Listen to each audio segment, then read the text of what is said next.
We're getting ready for the Stanley Cup Finals rematch. What is different this time around? What's the same? And what's the keys for both teams? We talk about it all on Locked On NHL Game Night. When that final horn sounds, you know it's time for Locked On NHL Game Night. All the post-game reactions to every game across the league, every single night, with insights only the hosts at Locked On can provide. Prepare to experience game day reactions like never before. Only on Locked On NHL Game Night. Your team every day. Hey, hockey fans, welcome to Locked On NHL Game Night, part of the Locked On Podcast Network, your teams every day. Thanks for making Locked On NHL Game Night your place to get a recap of the night in the NHL. We are available 7 days a week during the regular season and throughout the Stanley Cup playoffs, wherever you get your podcasts and on YouTube. I'm Eddie Garcia, an LA Kings fan on the West Coast. He's Shukri Wrights, a Boston Bruins fan on the East Coast. Together, we're here to discuss all the goals, saves, big moments, and stories from the night in the Stanley Cup playoffs. However, we are still counting down to the start of the Stanley Cup final. Game 1 coming up Wednesday in Edmonton. But we're going to start our coverage of the finals by looking back at last year's, because one of the big storylines of this year's final is that it is a rematch. And Shu, I don't know if you remember exactly what you thought about last year's Stanley Cup Finals. Florida Panthers making it for 2 years in a row, and we're getting to see Connor McDavid in the finals for the first time ever last year. I remember, in fact, like what I was thinking, what I was feeling at the start of the 2024 Stanley Cup Finals. And one of the things that I remember reflecting on was that, man, it is absolutely incredible to see Connor McDavid play in his first career Stanley Cup Final. And it really was a big deal a year ago. And obviously, Leon Draisaitl is same for him as well. But obviously, with Connor McDavid having been arguably the best player in the world since coming into the league in 2015, it was going to be interesting to see how it all unfolded. But then also on the other side, in terms of Florida, it was the avenge factor, avenging for the 2023 Stanley Cup Final loss, where they were so decimated by injuries that they didn't stand much of a chance against the Vegas Golden Knights in 2023. 2024, it was about the avenge factor.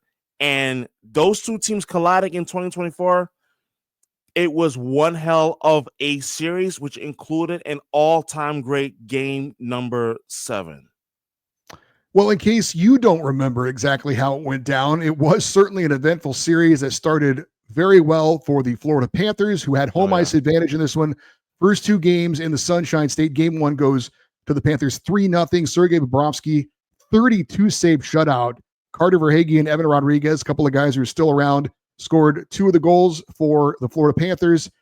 Edmonton, though, maybe was the better team in Game 1, but Bob was the story in Game 1 as the Florida Panthers were outshot 32-18, but Bobrovsky coming up with a save on all 32 of those shots. Game 2 saw the Panthers win again. 4-1 was the final. The game was tied at 1 in the third. Evan Rodriguez scores back-to-back goals.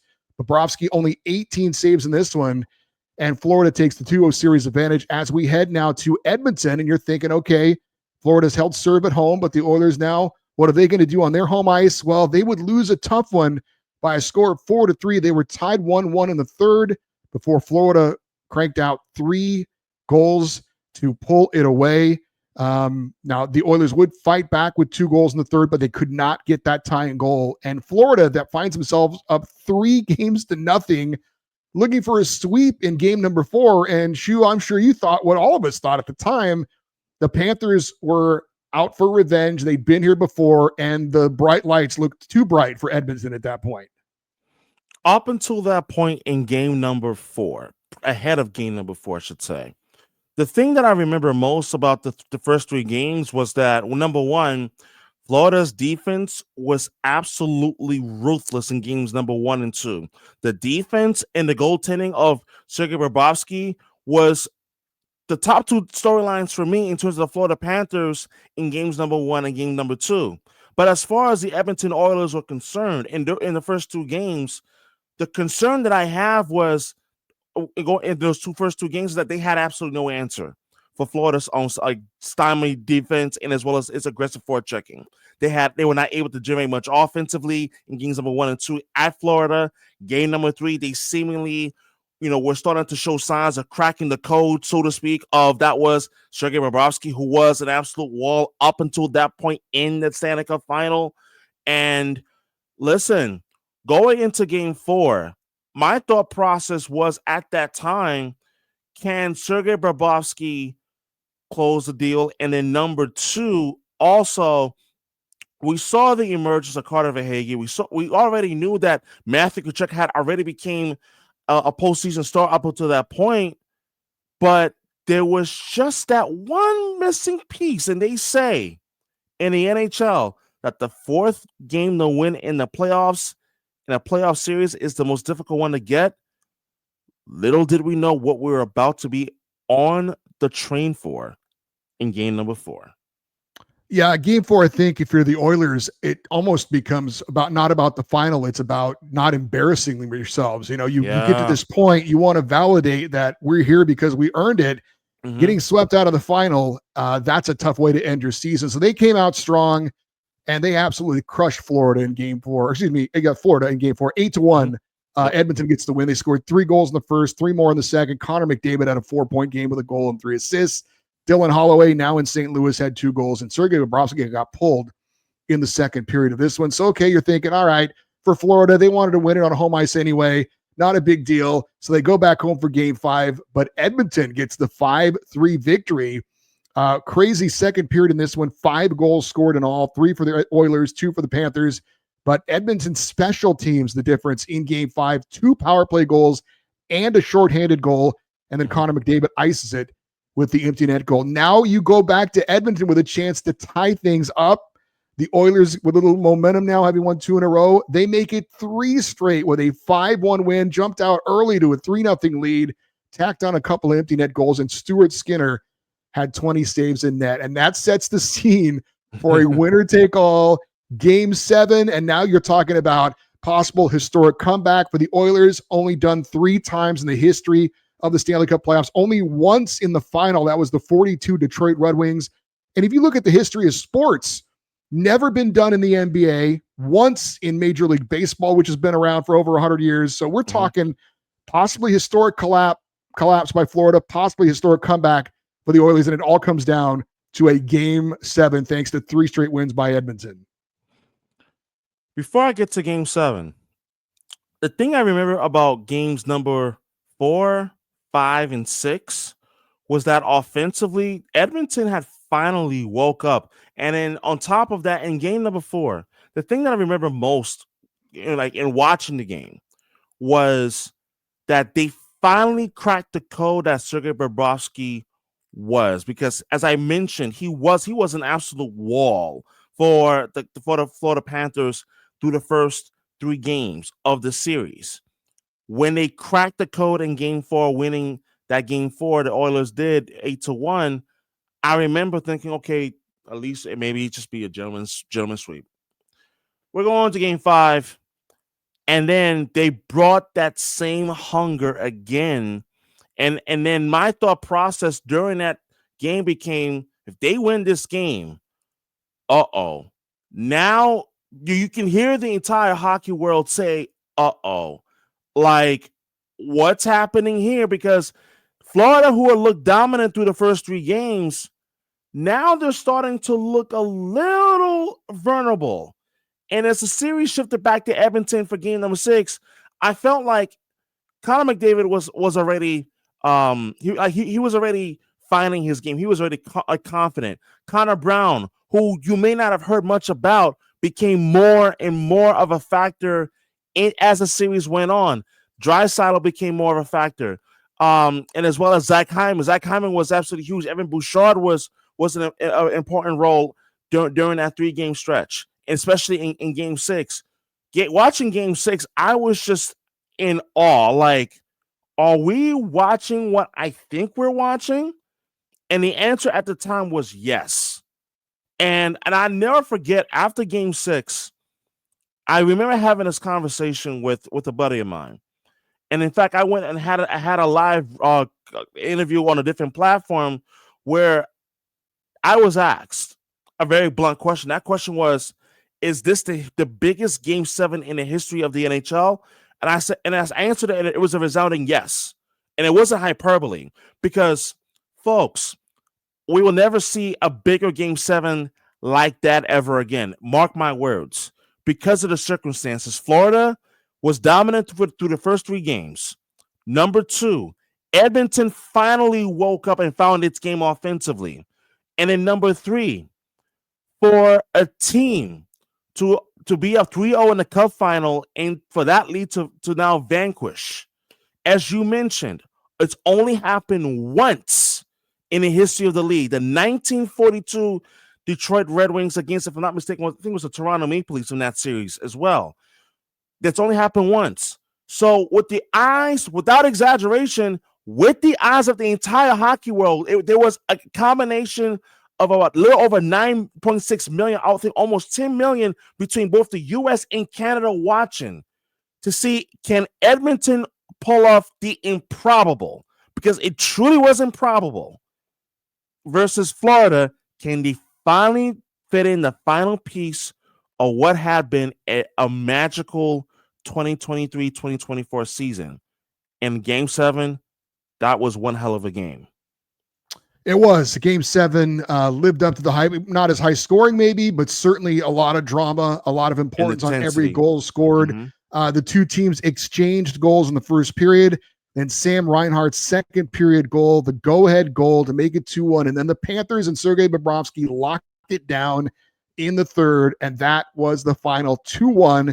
Panthers win on home ice for their first ever Stanley Cup title. Matthew Tkachuk said after Game 7, quote, "You have to go through it first to know what it's like to get it done." And now these two teams have now both been through it as we kind of fast forward to the rematch. They've both been there. Florida's won it. Edmonton has been as close as you possibly can. A 1-goal loss in a Game 7, setting the stage now for their rematch this time around. Looking forward to it. Hopefully it's just as exciting.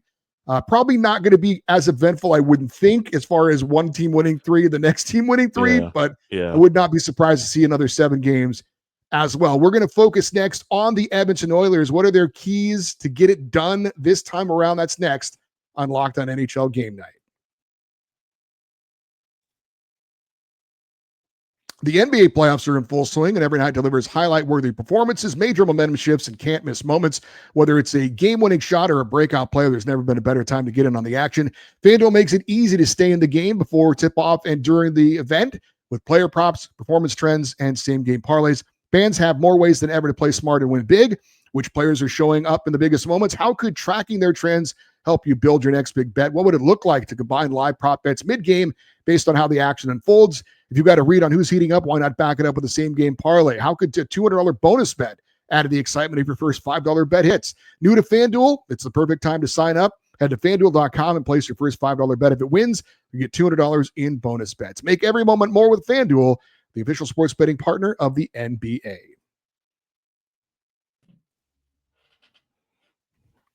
All right, we want to focus now on the team that is still looking to get that Stanley Cup championship. It's been a while for the Edmonton Oilers. But this is the 12th time in Stanley Cup playoff history. We've had a rematch in consecutive seasons. 5th time it's happened since expansion. The last 2 teams that did it split their 2 meetings, Oilers and Islanders in the mid-'80s and Penguins and Red Wings in the late 2000s.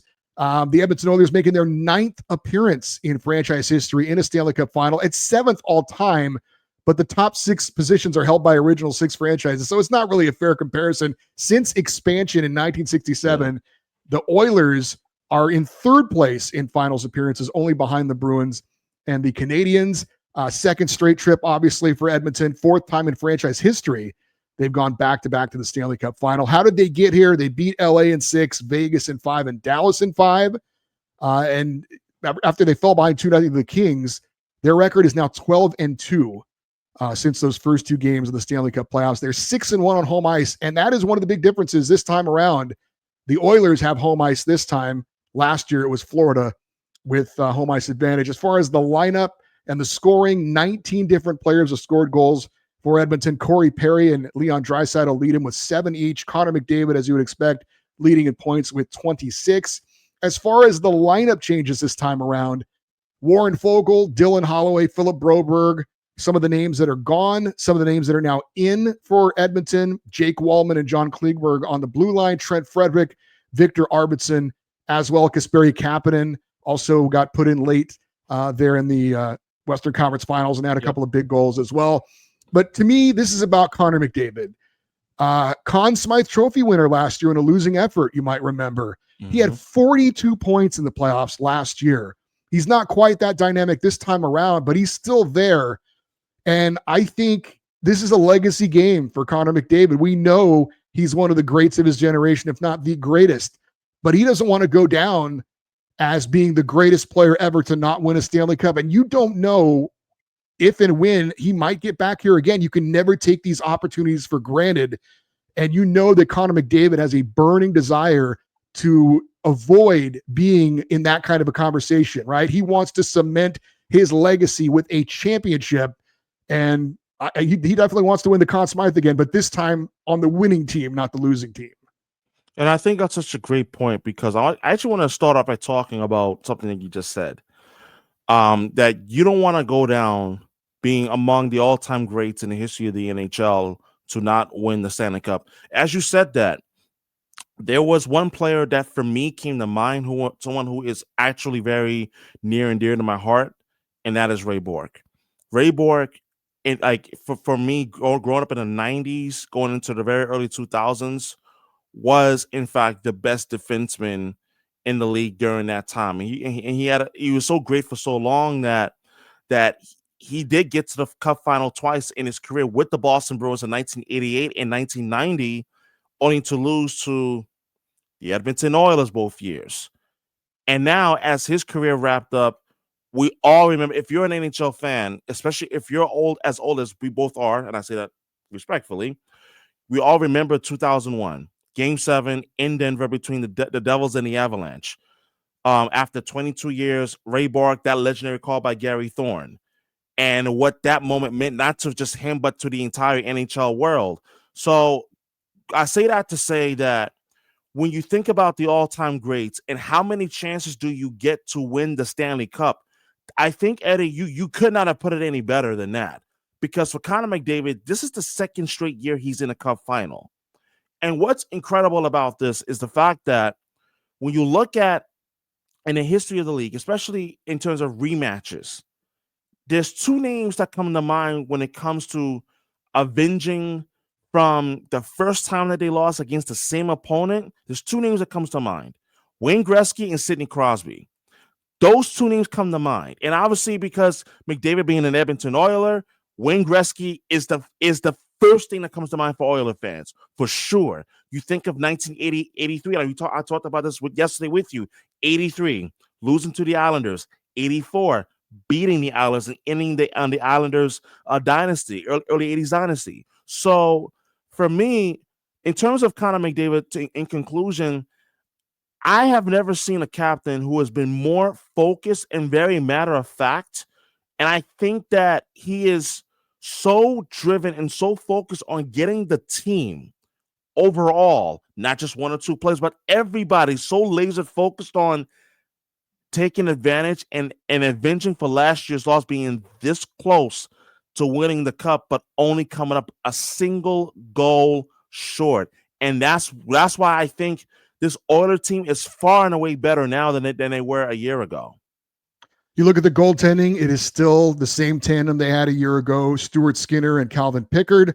Skinner, though, taking over after Pickard was injured and doing enough to get his team where they need to be. He's not probably going to be the reason why they win this series, but he just has to be competitive. Stop the ones that you see, stop the ones you're supposed to stop. No one's expecting him, to win the game all by himself, but he's got to do enough to keep them in every game so that the other players can do the rest. But, it is what it is. Stuart Skinner is not going to be somebody that anyone is going to think of as an elite goaltender, but he got him there last year. He got him to with one win. He's here again. He may not be the greatest goalie, but he's their goalie, and he can't win the series most likely, but just don't lose it for the Edmonton Oilers. I think Stuart Skinner Hot take alert here. I think Stuart Skinner can actually be the reason why the Edmonton Oilers win the Stanley Cup. I really do, because I think this year he actually has been better. He's been better this year than he was even last year. And the run that he's been on in net, I think has definitely created a level of stability for the Edmonton Oilers, especially in the playoffs, that they haven't seen throughout this Connor McDavid era, in my opinion. So I think that if Stuart Skinner continues to perform at the level that he's been performing, he can be a reason why the Oilers win. But if you're asking between him and Bobrovsky, I think he is going to have to be even better than what he's been, which, like I mentioned, he's been pretty damn good. But I think he's going to have to be even better than Bobrovsky if the Oilers are going to win the Stanley Cup. As far as the health goes, big loss for Edmonton as Zach Hyman will not be available for the finals. 2 goals, 6 assists this postseason, and hitting everything that moves, which is not normally what you think about with Zach Hyman, but he's been very physical for the Oilers. However, they do get defenseman Mattias Ekholm back. He did play in the final game of the Western Conference Finals. The Oilers' PK has not been very good this postseason, but Mattias Ekholm coming back, I think, can help that out. And if I had to think look, they'd love to have Zach Hyman, but I think getting Mattias Ekholm back is actually probably a bigger addition than Zach Hyman is a big loss. So, of course, they'd love to have both of them, but I think Ekholm being back is a big deal for the Oilers in this one. Massive, because I think about the penalty kill, and for me, there was no bigger example of than Game 5 against Dallas. You saw the effect that he had in his 15 minutes and 52 seconds of ice time. So for me, Mattias Ekholm returning was absolutely huge in terms of the blue line, in terms of the penalty kill, in terms of his effectiveness on us, and his ability to affect the game. Also, I actually want to touch on something real quick in terms of the Oilers as to why I think they're also better this year around. They're not simply just a skill team. We've watched all the games throughout this entire playoffs, Eddie. And the one thing that has stood out to me, in my opinion, even goes back to the series against the LA Kings, is that they are a better defensive team than they were even just a year ago. They really are. Their physicality has been huge. Their ability to sacrifice their own personal game to just play the puck like along the boards or doing a much better job in tight corners. I think that has served them very well up until this point. They are going to have their hands full for sure against the Florida Panthers team, but I think defensively they're far better than what they were a year ago, and that's been a major reason as to why they are where they are currently now. Are the defending champs better than they were a year ago? And we'll give you our Stanley Cup final prediction. That's next on Locked On NHL Game Night.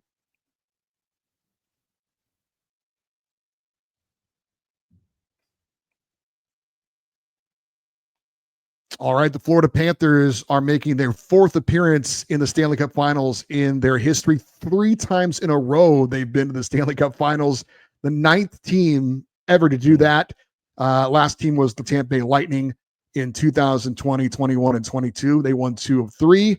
How the Panthers got here, they beat Tampa Bay in 5, Toronto in 7, and Carolina in 5. And I am totally fascinated by how the narrative could be different for the Florida Panthers, or would be different had they lost that Game 7 last year. People would be talking about the Florida Panthers as being chokers. They would be talking about how they've been to 3 finals in their history. They've never won it. They've lost 2 in a row, could be 3 in a row this year. It's a completely different narrative than what it is right now if they would have lost that Game 7. But of course they didn't. They deserve certainly the credit for getting it done. But it is amazing that a 1-goal victory in a Game 7 has completely changed how we feel about the Florida Panthers in a game that really could have gone either way. Mm-hmm. But it would be totally different had they come up short. You would go down in history having blown a 3-0 lead, and people would be talking about how this team cannot get over the hump. But that's not the case. But it is fascinating to me how different it could be for the Florida Panthers if that Game 7 was just a little different. Eddie, I wasn't going to do this, but now I'm going to have to. You did a great job in terms of picking out moments that could have completely altered how we perceive the Florida Panthers. I'm going to take this a step further. Boston Bruin fans, avert your eyes, please, if you can help it. If you can't, then I'm sorry for what I'm about to say. You know, there was a singular moment that for me, what could have actually changed the course of history entirely, easily. It's not game 7 of last year's Stanley Cup Finals. It's not. It's actually game 5 of the 2023 first round series between the Panthers and Bruins. The game is tied, and Boston Bruin forward Brad Marchand is on the breakaway with less than 3 seconds remaining, and Sergei Bobrovsky has to make this one save to keep the Panthers season alive. He makes the save.